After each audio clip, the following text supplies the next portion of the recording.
Soalan kedua, Datuk Ramakrishnan Yang Berhormat Sungai Buloh. Datuk Yang di-Pertua, Sungai Buloh meminta Menteri Dalam Negeri menyatakan apakah langkah-langkah yang diambil oleh KDN untuk tujuan menangani aktiviti perjudian atas talian. Sama ada KDN sedar aktiviti ini memberi kesan buruk kepada masyarakat dan sudahkah KDN memiliki pengkalan data langsung berkenaan mereka yang terlibat? Terima kasih. Yang Berhormat Menteri. Assalamualaikum warahmatullahi wabarakatuh. Tuan di-Pertua, terima kasih sahabat saya dari Sungai Buloh. Soalan bertanya apakah cara dan langkah KDN ambil untuk tangani aktiviti judi atas talian. Sebelum itu, saya nak bawa perhatian ahli yang berhormat, mari kita kenal bagaimana aktiviti ini beroperasi. Yang pertama, dia sudah lama bertapak dan operasinya sangat meluas di negara kita, terutama sejak 10-15 tahun dulu. Melalui website, mobile application, social media channels dan mereka target rakyat Malaysia. Yang kedua, operasinya berskala besar dan dia melibatkan organised criminal network. Sangat sophisticated. Mereka punya significant financial resources dan mereka punya keupayaan teknologi dan jaringan antarabangsa. Tuan Pertua, bila kita kenal operasi mereka, soalan bertanya, apakah kerajaan sudah punya pengkalan data? Bukan saja KDN, khususnya polis dengan pelbagai unit, CID, AMLA dan segala macam. Kita juga berkolaborasi dengan Bank Negara Malaysia dan juga dengan Kementerian Komunikasi dan Digital. Di pihak pasukan polis, kita ada pengkalan data yang kita namakan Integrated Police Reporting System. Kita ada Central Criminal Intelligence Unit. Melalui pengkalan data ini, kita boleh mengenal pasti hierarki sindiket. Kita boleh mengenal pasti organized criminal network, jaringan jenayah yang terancang. Dan kita boleh bangunkan maklumat jenis-jenis game, online gambling ini, platform yang mereka gunakan, operators mereka, mastermind di sebaliknya. Kita juga tahu bagaimana trend online gambling ini.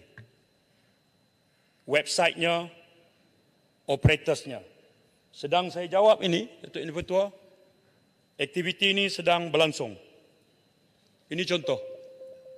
Lebih 100 laman web. Cuma kita ni orang baik, kita tak masuklah. Ini satu minggu, kalau ekor dia saja, judi ekor, dia banyak jenis ya, ekor saja. Itu 200 juta anggaran seminggu. Dengan senang aja. Saya boleh baca sini ya. Senang aja.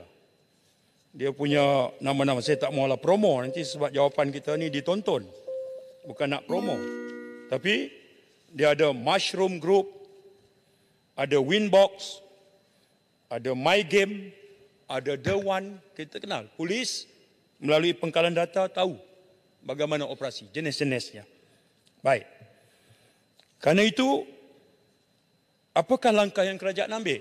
Dari sudut perundangan, kita ada sekurang-kurangnya, di bawah kawal selia kita ada 2. Akta Rumah Judi Terbuka, 1953. Akta Pertaruhan, 1953. Ini akta yang kita ada, Datuk Ketua. Sekarang 2023. Akta 1953 ini tak pernah dipindah.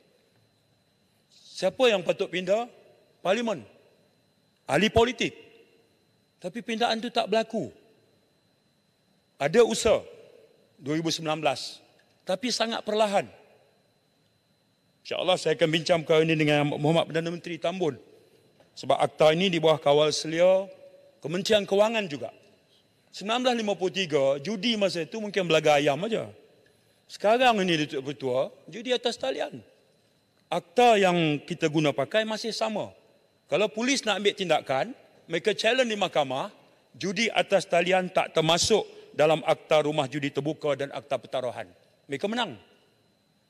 Jadi, kita mesti ada tekad politik untuk pindah. Apa lagi kita buat? Kita blok akses kepada website. Kita blok. 2021 sehingga Mei 2023, kita dah blok 2,119 laman web. Tapi Tuan Pertua, kita blok, lepas tu dia ada mirror site pula. Sebab itu pasukan polis mesti 2-3 langkah ke hadapan. Tuan Pertua, kita create public awareness, orang awam jangan terlibat. Tapi channel Telegram, kalau yang berhormat buka Telegram, kita tak minta, dia invite kita dengan aktiviti setiap masa, setiap saat dia invite. Telegram. Tapi kalau kerajaan blok Telegram, kita dikatakan tidak business friendly.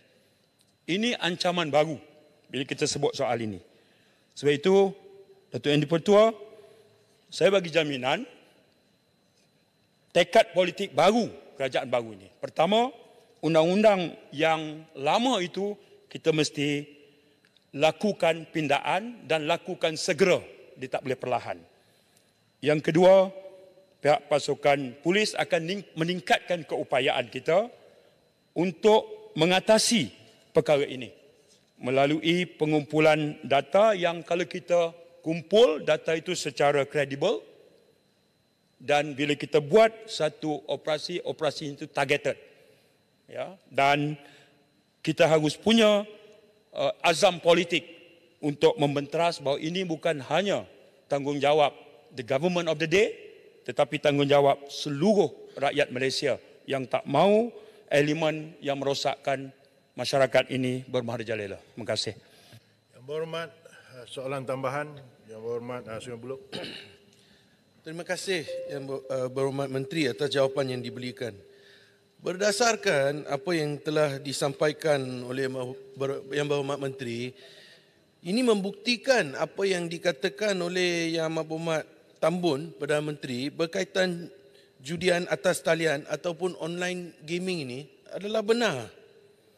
Soalan tambahan saya ada dua bahagian. Pertama, yang menjadi pertanyaan saya adalah kenapa KDN tidak bekerjasama dengan KKD untuk menyelesaikan masalah ini. Kedua, apakah yang menyukarkan pihak polis mengambil tindakan? Adakah wujudnya political patronage? Apakah tindakan yang akan diambil oleh Kementerian Dalam Negeri untuk menyelesaikan masalah ini? Terima kasih. Silakan Yang Berhormat Menteri. Baik, ada beberapa komponen. Saya bahagian pertama saya senang jawab sebab tadi pegawai polis dah brief saya dekat kafe tadi. Bahagian kedua ni saya kena ambil tanggungjawab untuk menjelaskan sedikit lagi. Dia ada dua bahagian di situ. Apakah ada kerjasama dan apakah langkah yang kita ambil? Ya, kita memang bekerjasama bukan saja dengan Kementerian Komunikasi Digital sebab mereka kawal akta komunikasi. Kita juga bekerjasama dengan Bank Negara sebab players ini dia mesti ada data berkait transaksi kewangan, payment method, transaction volume, source of funds, money laundering pattern. Semua ini dalam radar polis. Kita juga kena ada source identification. Data ini crucial untuk kita target enforcement terhadap tindakan kita buat. Website apa, aplikasi apa, operators apa. Baik. Apakah ada political patronage, naungan politik, Datuk Yang di-Pertua? Hal ini bukan hanya negara kita.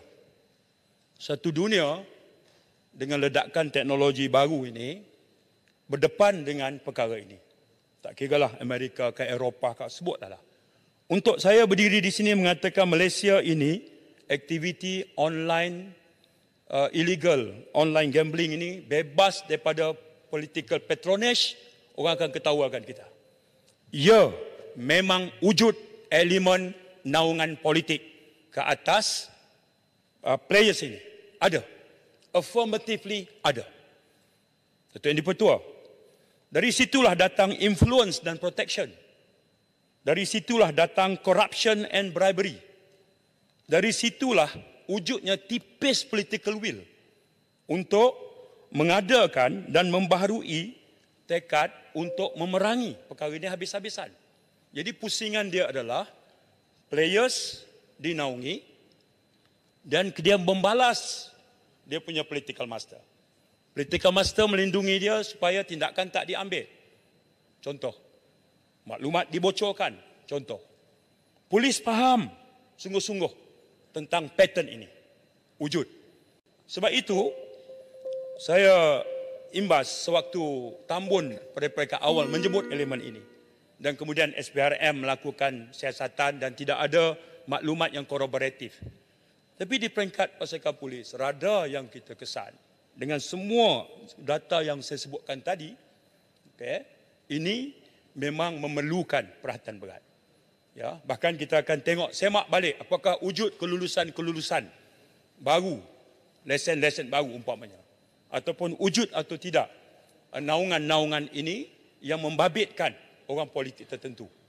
Untuk ini Pertua, saya nak sebut bahawa ya, political patronage ini adalah kekangan terbesar yang dihadapi oleh KDN, oleh pasukan polis dan oleh kerajaan seluruhnya. Terima kasih.